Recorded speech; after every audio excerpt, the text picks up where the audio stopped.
Je l'avais promis en début de journal, voici le témoignage des deux miraculés du 31 décembre. Ces deux femmes qui étaient parties en promenade avant de se perdre par moins 5 degrés. Nicolas Surgy et Xavier Armingaud les ont rencontrés aujourd'hui du côté de Beaulecaire. Écoutez.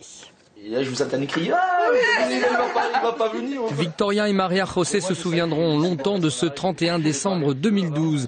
À quelques heures du réveillon, elles sont parties se promener près de Sainte-Léocadie, sur le plateau Cerdan. La nuit est tombée, elles se sont perdues.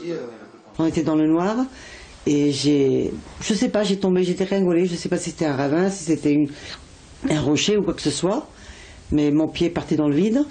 J'ai tombé, j'ai fait 3 tours et puis voilà, je me suis arrêtée encore dans la pente. Et puis là, je pouvais plus bouger. Je criais Victoria, Victoria, pour savoir si elle était consciente. Et puis je cherchais à la rejoindre. Enfin, on savait à peu près où on les avait laissées.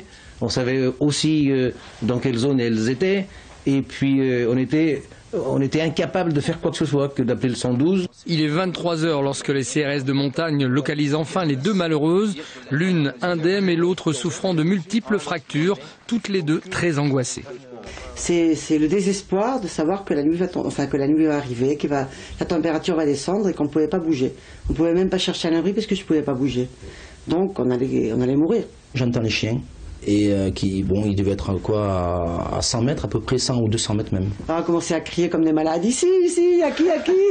On disait pourvu qu'ils partent pas. Quoi. Voilà, j'entends crier, je m'approche et puis j'arrive et m'accueille justement Marie-Jo. C'est comme si on avait vu un ange. Je l'ai serré contre moi en pleurant. Et lui me consolait. Une histoire qui se termine bien pour ce début d'année, mais qui aurait pu avoir des conséquences plus dramatiques si les victimes n'avaient pas eu de téléphone portable. Moralité ? Surtout en 31, je pense qu'il vaut mieux préparer un bon réveillon plutôt que de partir à 4h30 en montagne.